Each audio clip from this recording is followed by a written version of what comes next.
Sean.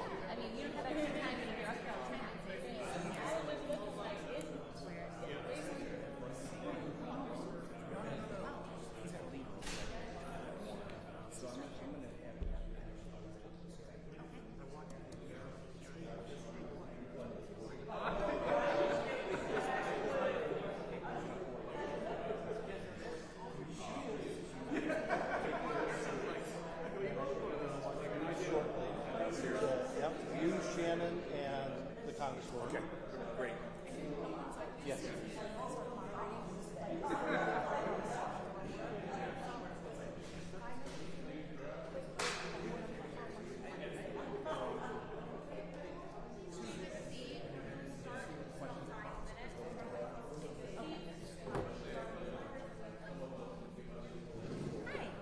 I guess I should find a I didn't know where I was seated, but I was sit where I'm supposed to sit.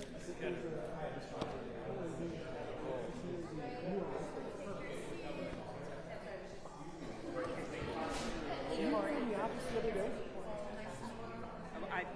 I'm here. Okay. I thought I saw you, but I wasn't sure, so I didn't want to holler out. You can always come in.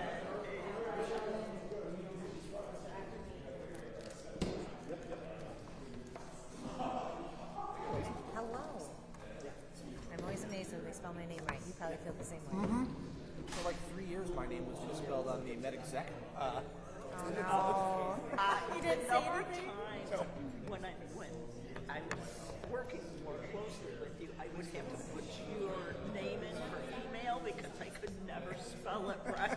Well, I always want to put an A in, What is but it? it's just I MC. know. Yeah, just MC. Yeah. We shortened it when we came here. Yeah. 12 was enough. 12 letters was enough. So, while you're starting to introduce it and talk about it, I'm thinking maybe I should have one of my meetings up here. This is such a nice space. Beautiful. Yeah. I always swing by here, giving tours, you know, like for like perspective. When my father-in-law was here, I came over here with my wife and his wife. in the sense when they want to spend more time on one topic, I'm sure that they want to do this. So I anticipate we'll spend more It's a little late. So it's not getting worse than the water company. Isn't that funny? I wouldn't even thought of that. You know what I mean? Like, not in a million years. Exactly.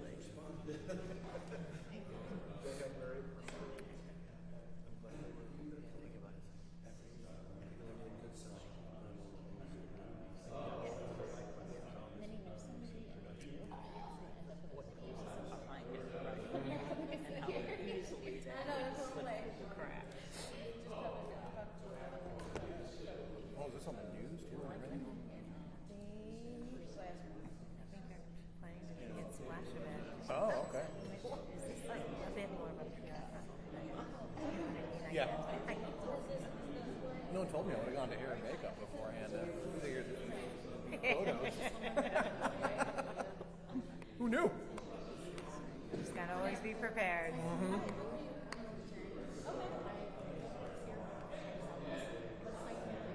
You were involved in the first go round, right? Congresswoman Dingell, yeah.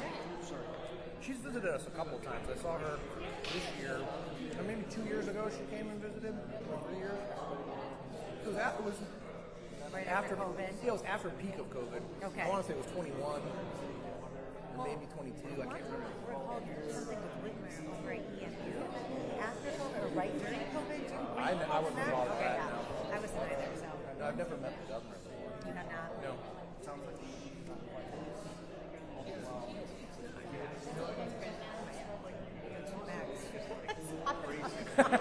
I'm gonna make sure everything is on Yes, mute I right know. now. Don't need anybody call. Although when my family found out that the governor was going on, they're like, please get a picture, please. I'm like, I'm not gonna get a picture. If they take a photo, sure. But I mean, otherwise, that's super awkward. Oh, I love it. It's not. It's an hour. Okay. It's like gonna be very concise. Yeah. Hopefully get a few. I don't even have specific topics. I know they want to go over the no wrong door initiative for the clean up meeting. we're going to talk probably a little bit about if we're seeing any changing trends. I don't know, was it up to talk at all about the expansion? I don't think so when they talked about it, but I mean, we could certainly mention it if asked. During the prep session, Shannon had asked if we were already starting to see a difference in or an increase in uninsured vehicles in the EV, and we looked at the data really quickly, and for Arbor specifically, we're not. Not yet. We're starting to see it in our core organization. Okay. Across the country. Michigan is, I think, a little later from that perspective. Okay. But And is that typical of what you see for national trends? yeah, usually, yeah. But lag in a good way, meaning like we haven't started dropping our books off so that again. Like some of our sites in Nevada. How are you? You actually see like a major volume loss. We're not sure if it's People just not showing up? I'm not even touching that. But like whether that's Poor people afraid to take care. Yeah, oh my gosh. I know. I know, it's crazy, right? But we would anticipate if those people off Medicaid rolls that will have an increased number of uninsured patients to the emergency department. And always obligates us to take care of them. We're going to take care of them. But it'll cause financial stress for that way, so they're on self-pay. And we collect about 7% And they had to be of our charges from self-pay. So it's essentially all and so that feeds into the Course, right? Somebody and we had seen a lot with, Medicaid expansion, state of Michigan, Medicaid a lot better. Less than years, and now it's going to go back to how it was Yeah, before. exactly. accidents that brought the first place. So very good, that's for sure. Something funny about the space is that they have an ongoing track in sound system of birds chirping. And okay, you're familiar. We had to figure out Want to start touching it off? it was really loud. Like once you were like in here for a elongated period of time. we've all become Very numb. distracting. It was Isn't there like a really running weird. water sound too? I thought there was like a running water. Yes, but also like birds, like Yes. oh my gosh, because I was like, wait, is that outside? They're like, no, it's like the internal soundtrack of the space. So we'll just have to remember to turn it back on because it adds to the allure. Oh, for sure. We'll have to get Forget your about planter back. You guys trying to give that thing a go. I mean, I almost like slid and knocked Nicole over because it was just like it started turning. just the mental it picture was terrible. of you guys up here trying to move like a 500-pound Where did it go? I think it's the one all the way over there by the Yeah. back. Wow, they moved it like maximum distance. So yeah, it was like central. The only thing I was thinking about was like just kept thinking about the wheelchair because I was not. No, I wasn't. I was There's that there. whole Still there. Everyone's like, yeah. I didn't realize Marion Metzger had donated that. Oh really? Yeah, that's what the placard said. I'm like, we're gonna I've not learned that talk Metzger about from like Metzger's the restaurant. And he's the GER. yeah, but Huh. Well, she was the rehab director. yeah, I wonder if it's the same thing in the family because it's a family restaurant in Ann Arbor forever. It used to be downtown, it was an old German restaurant, and now it's moved out to. I think she's figured that out now, and I think Jackson I wondered likes if to she come. I don't know, it's not Z, but it's out on like Jackson Road, like right where they get on at 94 on Jackson. Okay. Where Traverse City Pie Company is. Isn't that where like the little skate park is, the veterans? Oh no, park? it's much further Yeah. past, much further out. Okay. Yeah, much further out. Like past all the auto dealerships and everything else. Okay. About a week or so. I think I've never been. It's Zeeb. It's Jackson and Zeeb. It's like she's here. Yeah, that makes sense. Yeah, it's far out. And Shimon's. You can do my business, you can see her. All looks up. Yeah, and it's not. I mean, 1103 is pretty crowded, right? I wasn't gonna be like, I was like, shit. I just missed a train crossing. And I was like, oh, it's a little unpredictable. Cost you 20 minutes. It's insane.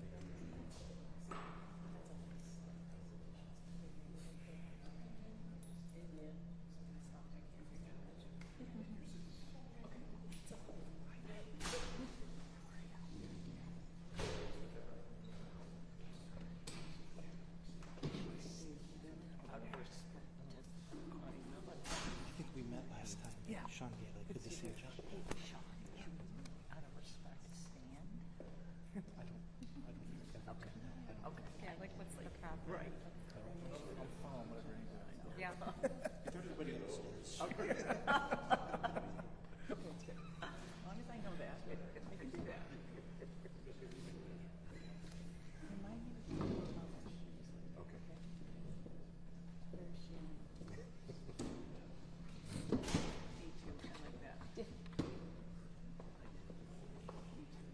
Hi, morning. How are you? How are you? Camera on. Put my camera on. Close all. You really want that picture? Close all apps. Yeah, you're having me nervous about my sound.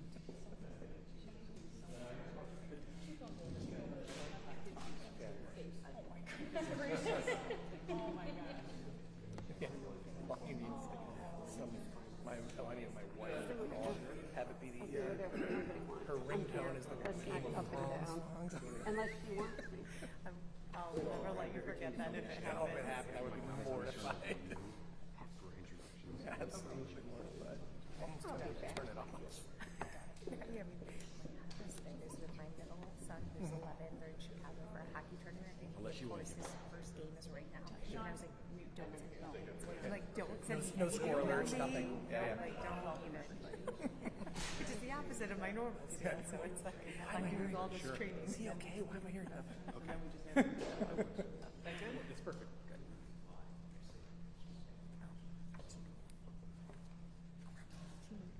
Is this yours?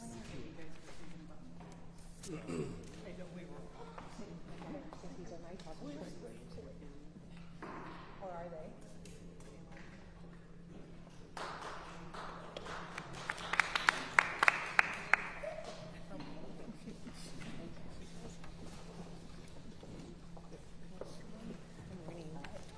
It's still morning, right? All right. Good morning. Good morning. Thanks for having us. Thank you for joining us. It is an absolute honor to have you both with us, Governor Whitmer, Congresswoman Dingell, and we're talking with friends this morning about. I know we all share common concerns about what's happening around us and how many of these changes will impact healthcare and what we're doing now to prepare for what we know is ahead. So I think we're gathered to have some dialogue. I thought Alonzo, our president of our Trinity Health Ann Arbor and Livingston hospitals, could kick things off and just talk a little bit about Ann Arbor. We'll do some introductions and then we can have some dialogue. Is that good?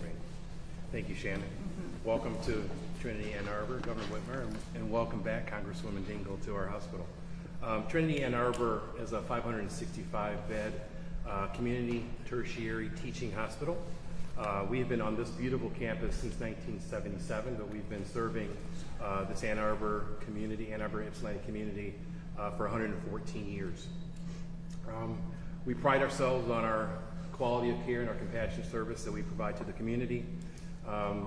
We are very proud of our most recent U.S. News and World Report ranking, where we were identified as the #5 hospital in the state of Michigan, something that I attribute to many of our physicians, to the care and the compassion that they provide to our community.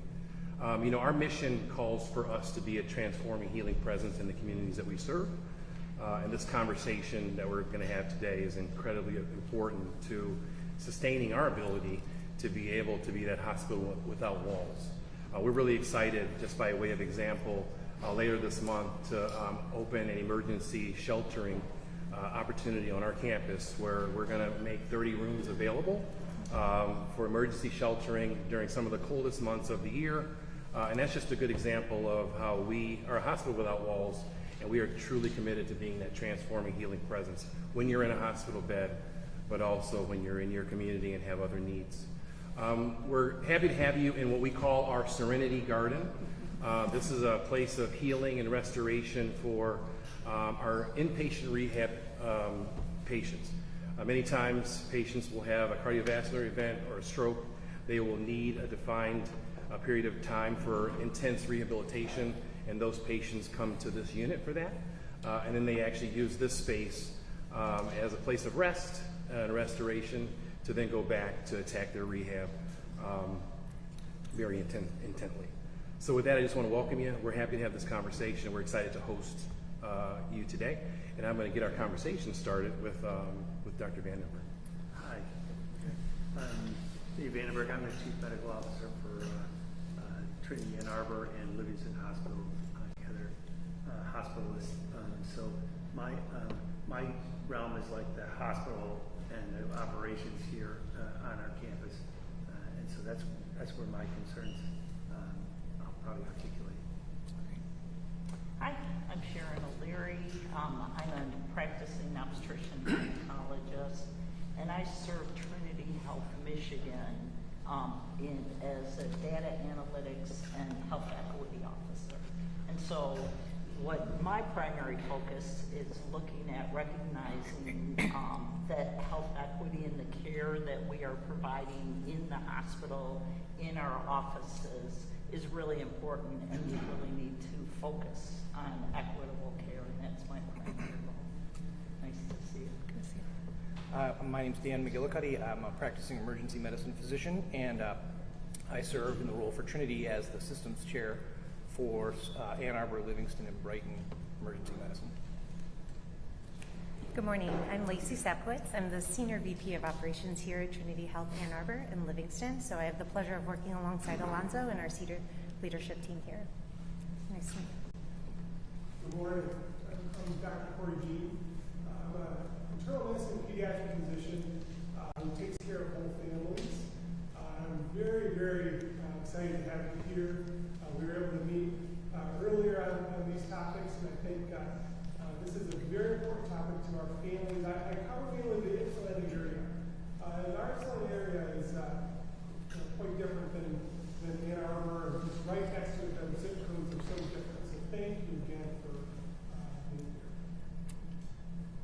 Good morning, Governor. Good morning, Congresswoman. I'm Sean Gailey. I serve as the advocacy leader for Trinity Health Michigan. Good to see you. And good morning. I'm Shaquita Bird. I am also a practicing OBGYN physician, but I have the privilege of serving as the Vice President of Community Health and Wellbeing for Trinity, Michigan. And very excited to have this conversation today as the impacts on our community is really work around that our division really does, community outreach and community work. And so knowing the impacts of this is something I'm really excited to have a conversation about today. Hi, my name is Leilani Smith. I'm a NICU mom here at the hospital, and it's just a pleasure to be sitting here. Thank you. Good morning. Thank you for being here. My name is Lily Sachs-Hubbard. I'm the lead maternal child health social worker here at Trinity Health Ann Arbor. I follow all families in the NICU because you don't expect your baby to be in the neonatal ICU, labor, delivery, pediatrics, and postpartum. And so we work consult-based and work with all families. So I've been working with Kelly for a while, and I met her 14 years ago when her first baby was in our NICU, born at 32 weeks. And she opted to come back here when her daughter was born 2 months ago at 25 weeks and is still in our NICU currently. Any questions you have, or do you want us to get started? Yeah. Okay. Did you want Maybe just make a few opening remarks. Go ahead. This is Well, first of all, I want to thank the governor for coming. I want to say that whenever I'm at Trinity, I learn. So as I know, I'm becoming a more regular visitor because I never leave here without learning something. And as you're developing policy, it's about the patients. It's about the people in our community that you're taking care of and the stories that they have. And we have a lot of people that are hurting. Already today, while I was here and coming in, somebody stopped me to tell me they didn't know whether they're going to be able to keep coming because they had gotten their premium and they weren't going to be able to afford it. They weren't going to be able to afford it, and they're not going to stay on the exchange. So what were they going to do? And I think thank the governor for joining me because not everybody understands what's happening to working men and women and children and seniors and those with disabilities are experiencing every day. And the affordable care tax credits expire at the end of the month of December, and people are really being hit with premiums that they had no idea. I have a couple, they're 60 years old, that live, they're both 60, their combined income is $82,000. They live in the 6th district, and their premium is going up 164%, $11,250. I had another constituent tell me that their new monthly premium is more than their mortgage payment. Another couple who independently own a small business and have their own coverage through the exchange are about to have a new baby, but are only going to be able to afford coverage for the mother and the baby, so the father is dropping their care. And this is the stories that people don't understand and what we're fighting for.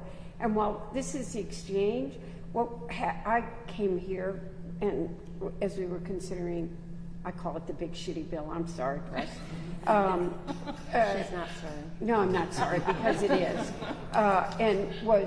You gave me so many stories that were powerful and meaning, and learning about I already know what's happening in emergency rooms and the boarding, but I learned more things that are just deeply disturbing. And what is happening, we already have 4 hospitals that are in danger of closing in Michigan. But what people also don't know is that lines of service, we have dropped 10 OBGYN lines of service in this state. And the last year, and people don't know that that's happening. So we're fighting for health care, because I'm somebody who believes if you're sick, you should be able to go to the doctor, get the medicine and the treatment that you need. And I asked today what the average boarding number, I'm sorry, I get worked up, but We're glad you get worked up. the boarding, how many people are waiting to be admitted to the hospital, and today's 29. But it's a good day. Yeah, it's a good day. So we got a problem, and at some point, when do you say, you got to do something? We can't just ignore the people in our community who need help. So that's what we're here to talk about today.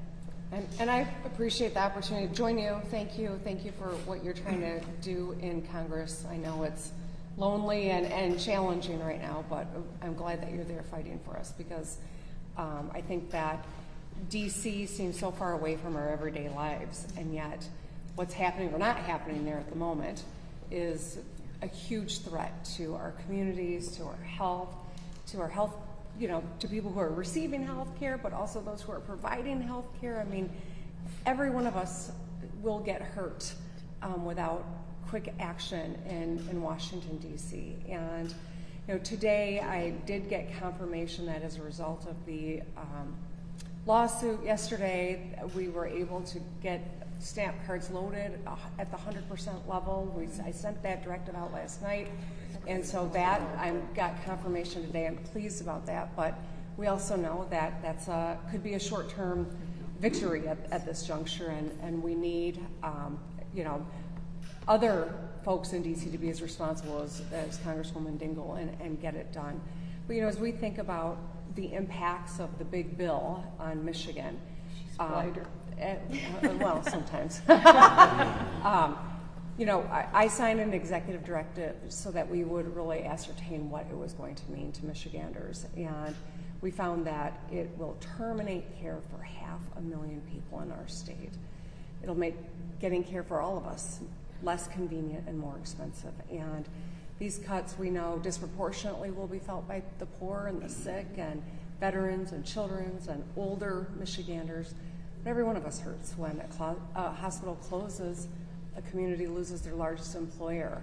These are crucial credentials that we lose in our communities. And every one of us, even no matter where you get your health care, it doesn't do you any good if there's no hospital, and if there's no OBGYN services, or if there's no doctors and whatever your need is. And so we're at a really scary inflection point, and so I thank you for giving us better perspective and stories, and helping us continue to try to do what we can to bring folks in Washington to get it done. And I thank you for everything you're doing. No, and the numbers she just gave you will not be, those numbers will get much larger if we don't or not able to do something about the exchange.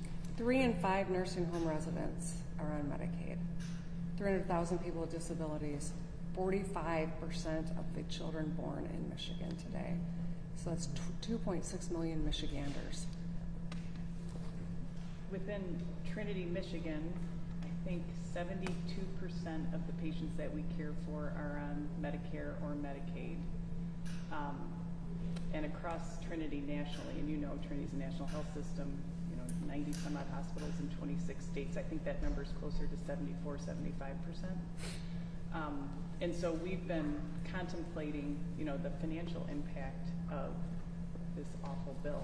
And we're grateful for the Rural Health Fund. We know that that will help, but the impact of the changes in Medicaid funding and some of the impacts to Medicare, they are significant. We're talking just in Trinity, Michigan, in excess of $400 million worth of impact that it's not as if the need's gonna go away. You know, people still will need care.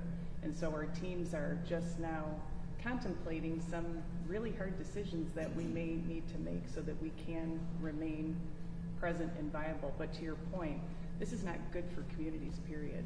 You know, waits in ERs are long now. We're already seeing shifts in our payer mix from Medicaid to uninsured and people going back to ERs for primary care, and we had gotten so good at undoing that. And I worry that we're moving in the wrong direction, and we all want healthy communities. That's good for everybody.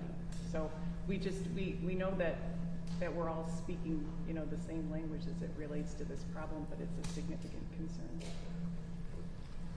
I'd love for Dr. Dean to maybe make a few comments. He's got a unique story that he just experienced last night, so maybe you can get our dialogue started.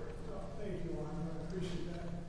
So I care for the Atlanta community, and I work with a lot of folks over the past 22 years in the community. And just last night, I had the evening hours, typical evening, but it wasn't a typical story that I like to hear. It's a story that I'm unfortunately hearing more often, and this is about Larry. Larry is a 60-year-old gentleman that was on my schedule, and all of a sudden I got a message from my staff saying, Larry can't show up today, he can't afford to pay for your visit. I said, oh, no, I'm going to call Larry. So I called Larry. I said, Larry, what's going on? He said, you know, Doc, I had to give up my insurance premiums, which is too high. I couldn't afford them. I said, oh, well, I'm very sorry. We can work through this. We got a financial navigator. We got some folks that can work through this. And he said, no, you don't understand. My daughter, and I take care of his daughter as well, Rebecca, she has got some mental deficiencies. She's got a history of seizures, so she had a seizure, and she aspirated, and now she had cardiac arrest. And she is in select right here in our hospital. And he described the story. He's like, I'm anxious, I can't sleep, I need some help. I said, well, hey, we can work on this, but how can we help you today? And he said, well, I got to take a medicine that I can afford. I need you to prescribe me something that's cheap. You know, in the discussion, there's so many layers here that just broke my heart. Now, this is something that I'm afraid is going to happen more often. We're going to see more and more of this if we don't do something about this. And, you know, Larry and Rebecca, we're blessed here. We're taking care of them at Select. They're taking care of Rebecca. I'm going to take care of Larry. We've got folks that can do that, but we need the support. So I think of the kids. You know, I think of the story, and I think of the kids that I'm going to be caring for, these families. There's a lot to lose here, a lot on the line here that I think people just don't realize until they're in that position.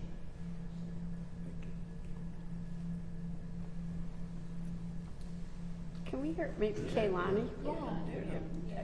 Who, by the way, I want everyone to know was going to work a double shift last night so she could be here to. Kaylani, we just really appreciate it. All right, well, my story, August 28th, I was admitted here to the hospital. I had my water broke at 24 weeks. So I was admitted here, and then from there on, me and my children's life have changed because before that, I was working, I was going to school, mom, you know. Now I'm stuck here in a hospital bed. I had to stay until 34 weeks, or until she came, which eventually she came 10 days later, and I had her. So now I have her. She's in the NICU. I have my other children at home. I'm not working.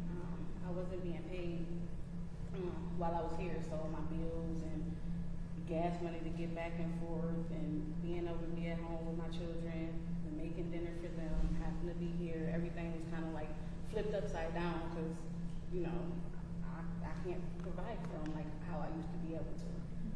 So, anyway. When did you go back to work?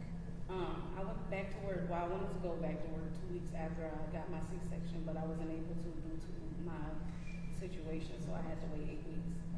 before I could go back to work. And you wanted to go back to work early because I had to pay bills, I had to feed my children. There was no way I was going to be able to survive. I didn't have, no other income, so I had to go back to work. When I went back to work, I did realize that I still needed a little bit of time off because I was in pain. I'm a singer, and trying to work and lift people and do all that. I'm like, oh, I can feel it. I shouldn't be here, but I had to be there because if I wasn't there with them talking about the SNAP benefits being gone and all this, I gotta provide for my kids. I have to make a way, so I had to be here, no matter my health issue or not. And it was hard. It's hard on my body. It's hard on my children. Like, just being knocked out of our routine and not having just a little support when I had no support, no nothing. I had no income, and it wasn't like I don't work. I did work, but due to my situation, I was in a situation I couldn't control, and it's not a good feeling because you don't know. I had my water being this close to being shut off, a light bill that's still pending, and it's like it's never been there before because I could work, and my SNAP benefits will help me so that I didn't have to use my whole check on that or whatever. But like now, it's like, okay, you don't want to pay this or get food with this, and it's hard trying to juggle both of them when it's hard.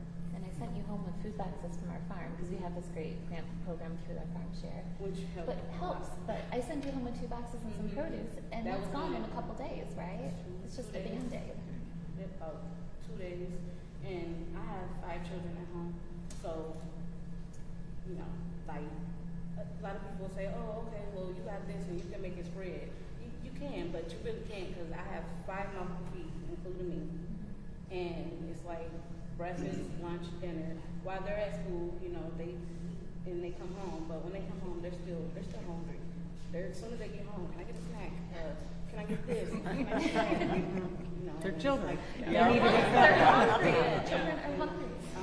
Since I've been back home and with the SNAP benefits being gone, my children are, Mom, can we have a snack? What? Can we get a snack? What's a snack? We don't have this. Or we eating that again today, Mom? Or like, you know what I'm saying? But I'm trying to budget what I have to be able to, take care of my children.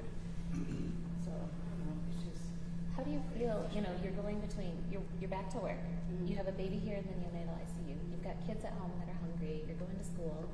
It's got to be so hard taking a mental health toll too, right? I mean, this is just so much for any person to juggle, just one of those things, and you are here trying to manage all of this. Yes, it's very hard, and like I said, I sometimes I don't even know how I'm doing it, but being a mother, it's just, you gotta do it. Super mom. It's tiring, so I try to work 16-hour shifts just so that I can work a couple days and then be able to be home on time to make them dinner, still be here in the NICU with her to give her the time that she needs, and get home, get them situated. I usually don't even have time to do anything for myself because it's right back up work or right back up here, and it's just like it's not enough time, but I'm making enough time. But it's not enough time, it's not enough resources. It's right now with me just going back to work, I haven't even got a check yet. So it's like right now I battle with, here I gotta come here to get gas money, and then I'm trying to put food on the table, and it's really hard. It's really hard, and I'm not used to being in this situation because, like I said, I work. I'm not one of those who just don't do anything. I do work, but when you need help, and sometimes it's just hard. Sometimes for people, like it's hard. With my mental health in this, I try to take it day by day, but I find myself crying a lot more. I find myself not knowing it. I'm just feeling like I'm not.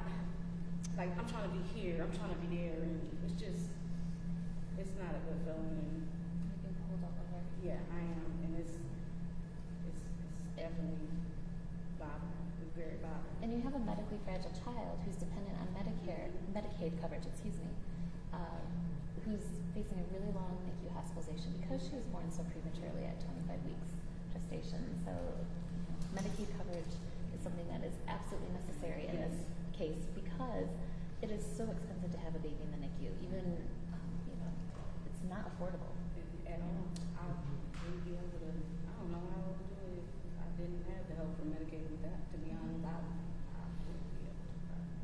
So Alonzo, I think this might be, and obviously that's, a powerful story. I think Dr. Berg oversees a lot of our community health and well-being and works with community health workers to go out and work with patients to ensure that they continue to have coverage. So I wonder if this might be a good opportunity for Dr. Berger to talk a little bit about how we're preparing for some of the challenges that are coming at us. Specifically, how are we engaging our community health workers and our staff to ensure that individuals don't lose coverage. So I'm going to let her do that.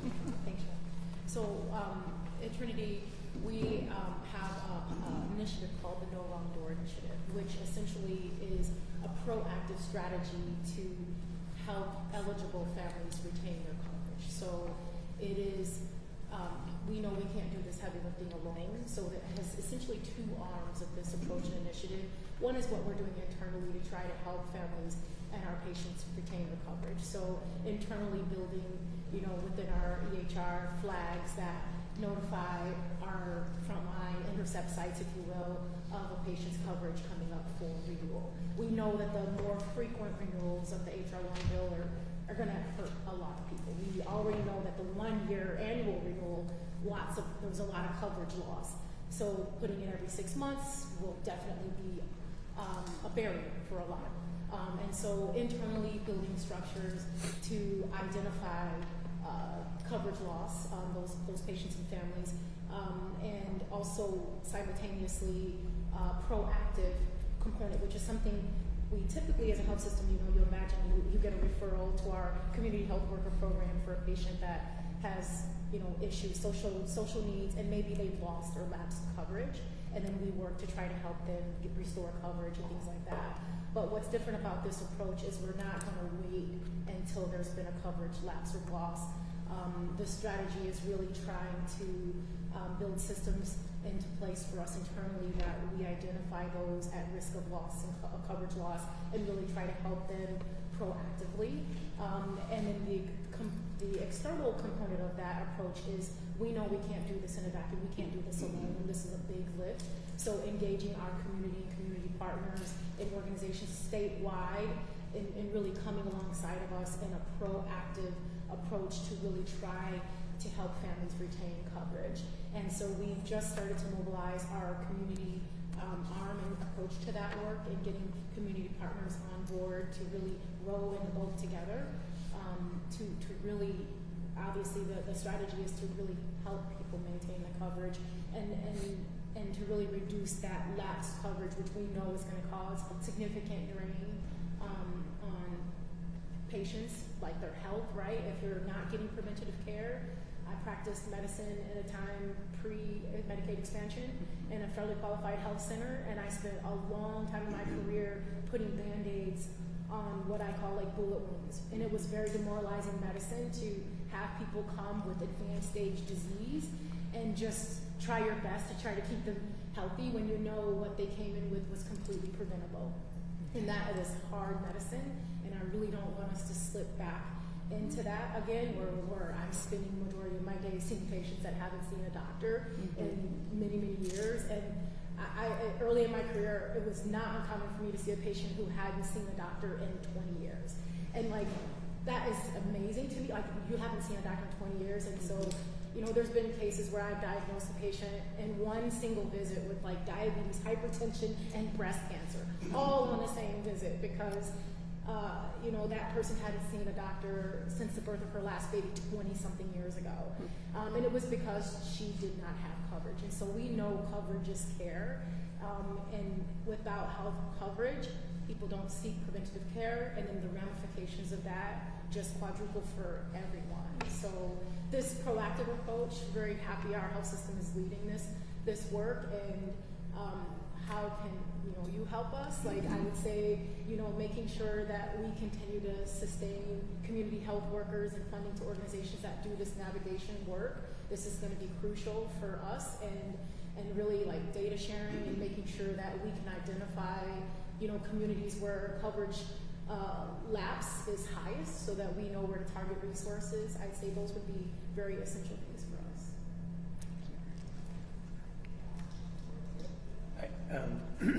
Dr. Berg, you kind of took the words right out of my mouth. I've been practicing medicine for almost 36 years. I started out in Detroit at the Detroit Medical Center. That's where I trained, and I was there for 10 years. So all of that was obviously pre-Medicaid expansion. It was actually prehistoric, but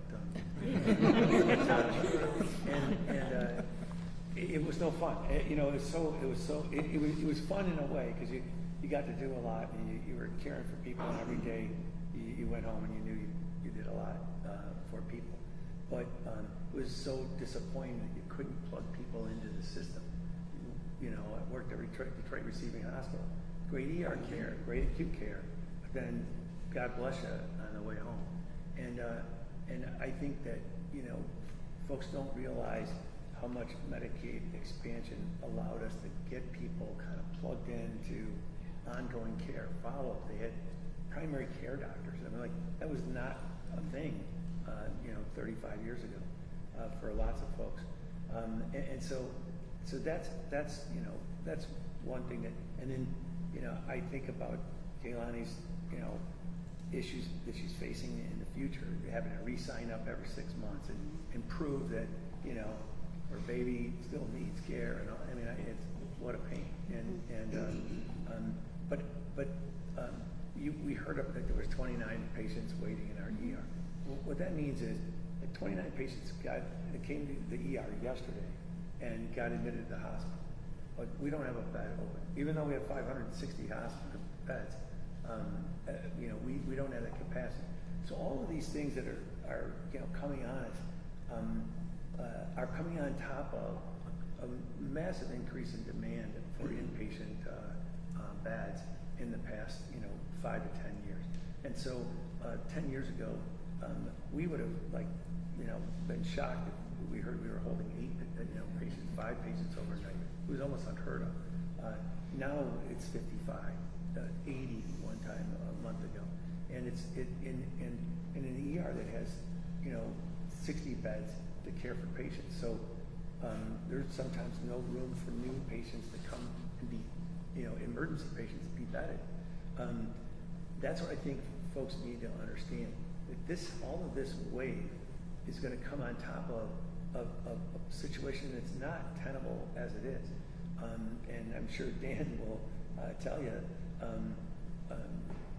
people are going to come to the ER for their primary care, and there's not going to be a room for them. Mm-hmm. And so it's not just the 2 million people that are dependent on it. It's all 10 million, 500 or whatever we have. It's going to affect everybody. Everybody's care is going to be impaired because we're gumming up the works, and this is going to make it worse. Is that true across healthcare? Yes. I think it's true all across healthcare. What Dr. Vandenberg described in this ER, we see in every ER in Trinity, Michigan, and I'm sure it's happening in every health system. When Mother was in the hospital, she waited 48 hours for a bed. Yeah. With a lot of others. Dr. O'Leary or Dr. McGill-Cuddy, do you have any observations you want to share as well? I think, emergency medicine, operates in a unique role within the health system as sort of one of the ultimate parts of the safety net, if you will. And I think with, what one of our concerns is folks that will delay care because of lack of insurance. Mm-hmm. They end up sicker, and then they require admission, where we might have not had to admit them before if they had preventative care. And that is on top of what Dave is describing as an already relatively stressed health system. So I think one of our concerns would be folks delaying care. And then also, using the emergency department for primary care is not ideal. We're not set up as a health system for that. Then most importantly, the wraparound services so that folks can get follow-up care after we've taken care of them if they get admitted or discharged. The next step in their health care is preventative medicine so they don't end up hospitalized again. So I think that's one of our biggest concerns. I'm sorry to interrupt. I think we've made significant progress in screening our patients for social determinants of health when they come in, so that we know if they have food insecurity, or we know if there's a need for affordable housing, transportation. I know that we've made significant progress across our health system in doing that screening. And we've built programs to support those needs. Our Food is Medicine program, we're incredibly grateful for the grant funding to support that program, but we know food and housing are components of health. They are. And so we're taking steps into that space as well. And we're really proud of that work, and we would hate to see that work discontinue, in light of everything else that's happening around us. Yeah, well, I was going to tag on to that. So I first of all want to say thank you for the maternal levels of care grant that we have received throughout. We in all of our 5 birthing sites in Trinity, Michigan, we've taken advantage of those. And as you know, that's really to tackle maternal mortality. And we are putting it to great use. All of our 5 sites are Joint Commission verified, and we are implementing those bundles of care. But if we see that go away, we're taking 10 steps back. And so just it's fear.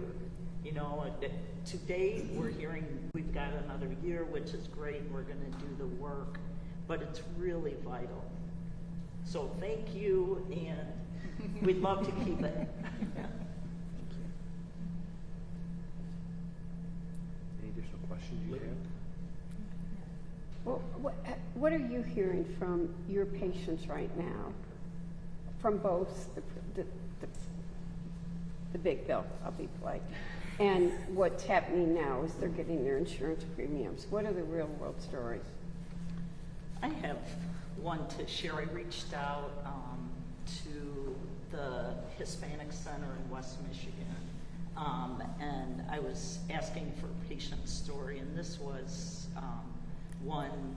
a community member, and she has 2 daughters, so I'm just going to read it briefly. One of my daughters works for Feeding America and does not make enough money to cover all of her bills despite having a bachelor's degree.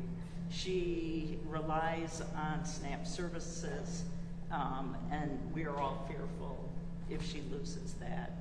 Her other daughter depends on Medicaid for mental health care, including medication for borderline personality and schizophrenia.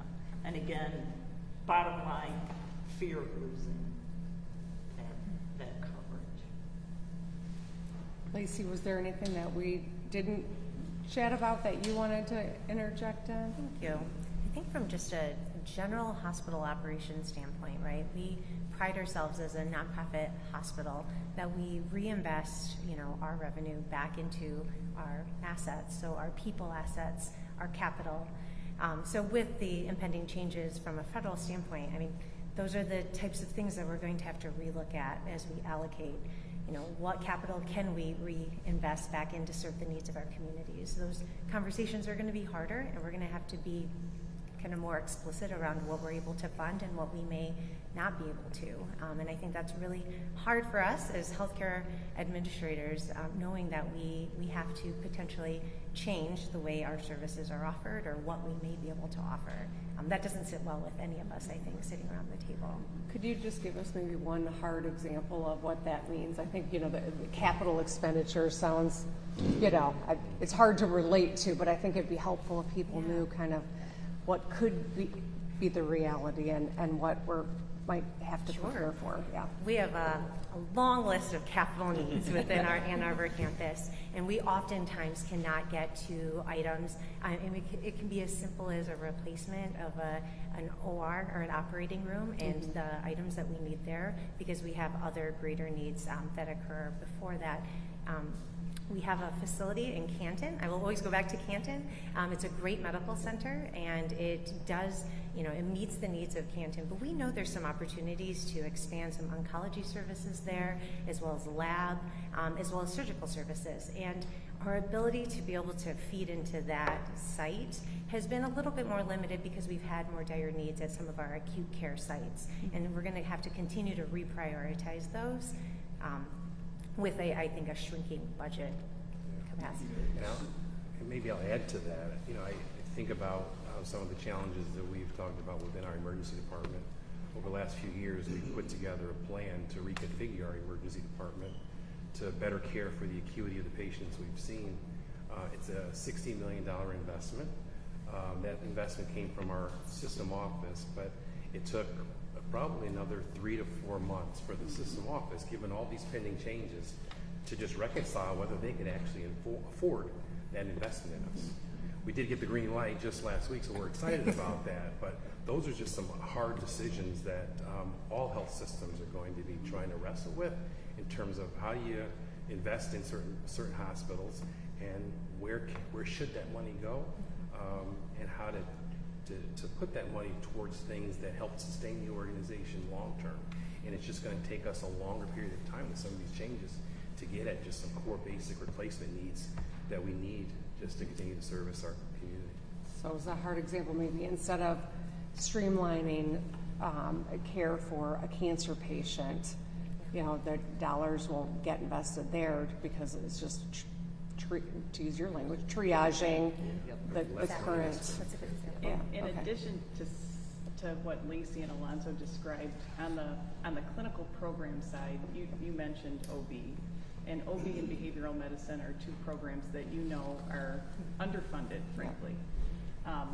And you know, some of the assessment that we have to do as a statewide health system, and this is hard, you know, is assessing where can we provide these critically important services, and do we need to consider making changes to what we do where? And you know, we're a health system that was, you know, founded on the principle of caring for the most vulnerable, and we all work here because of that. So we take this responsibility incredibly seriously. But those are some of the, you know, at a time where behavioral health, I mean, it's top of mind for many of us. We know that there are incredible challenges. I think many of us have family members and friends that struggle with behavioral health conditions, and access is a challenge today. So we're talking together as a team about how can we continue to meet the needs of the most vulnerable and remain viable and present now and well into the future for our communities. It's really, really hard. I've been doing this for a long time. I've not seen it this challenging before. It's an access for, you know, for average services, things that you would, you know, so that capital sounds like a, you know, nebulous word, but we could easily justify 3 or 4 more MRI scanners in between Ann Arbor and Kent. The wait list so I injured my shoulder. I scheduled my MRI last week, January 3rd. You know, and of course I'm not jumping the line because it would look really bad, and it's not the type of person I am. But that's real, and that's for everybody, and that's what I'm getting at. It's like there's a campus this size, the infrastructure is here. We're not keeping up with our infrastructure, with our capital, and our main organization, Trinity, you know, has to be careful because they have to manage the same issues in 93 other hospitals across the country. But nobody's really helping out the folks that make MRI machines or make pacemakers or joint or drugs. You know, they're not regulated to the extent that healthcare facilities are, and so it's almost an unfair advantage there. We're on an uneven playing field. So I know we need to wrap up, it sounds like, but I know both Shannon and Alonzo, you're having to make very difficult decisions. I think we're calling it repositioning our health system to meet the challenges of the dollars that we have to, that are reduced to our system over the next couple of years. So very difficult decisions, especially when we are as mission-minded and value-based as we are. So thank you for your partnership. You've been great partners to us, to healthcare, and I don't know if there are some closing remarks that you might want to make. Or can one of you give us a succinct message for policymakers in Washington? I think first and foremost, don't do anything else. Don't do any additional harm. We know that there are pending cuts to Medicare. We're already, as you've heard this morning, heard from us about how we're trying to absorb what we've already seen. Certainly, we want to maintain coverage, so the premium tax credits, extending those are incredibly important to us so people don't lose coverage. And continue doing what you're doing to partner with healthcare systems like ours. You've been incredibly open to us when we've needed to talk with you and explain the real world practical implications of some of the decisions, and do what we can to mitigate some of the existing cuts. I know, Governor, you have, and you have too, Congresswoman, talked about the provider tax and work to ensure that the provider tax continues to be something that adequately funds our Medicaid system.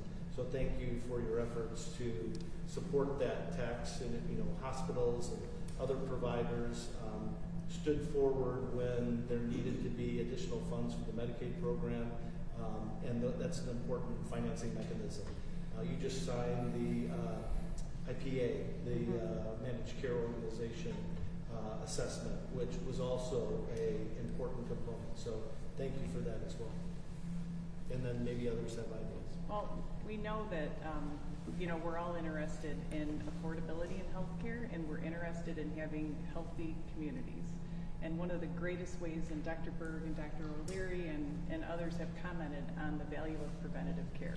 When insurance coverage goes away, the first thing that people stop doing is seeking that preventative care, and we see people show back up in ERs when illnesses become so exacerbated that there's not another option. So I think the messaging around, healthy communities are good for all of us. Preventative care is good care, it's affordable care, and that message, I think, and reduces costs. It does. It's much more affordable to catch things early than it is to allow them to continue. So that would be a message worth sharing, I think, over and over again. The 340B savings program, I'd be remiss if we didn't mention that. I'm on it. Trust me, and she was on it to me as soon as, it wasn't this hospital system that called me, but we were on it immediately. And we appreciate all your efforts. I would add, listen to Kaylani. That's, I think, the biggest message is you're so articulate, you're living it, and we need to hear you. Thank you. Cuts are hurting our communities. They're hurting our people, and they're making it harder for our health systems to do our job and do our jobs well. And Kaylani's working as a caregiver now. That's incredible. So she works as a nursing assistant. I understand you're in nursing school, so this is, I don't know how you're doing it. Yes. Thank you for working so hard and being here. I know that took a lot just to make that happen, so thank you. Thanks, everyone. Thank you. We'll transition over here for a group photo real quick, so if everyone wants to come over here. This is a pretty area.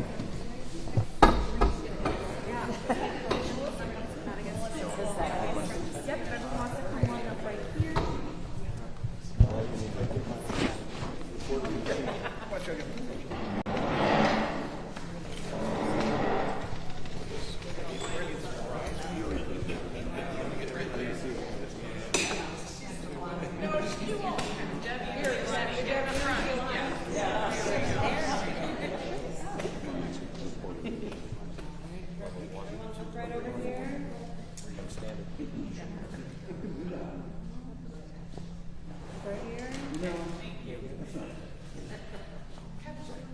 And then look right over here.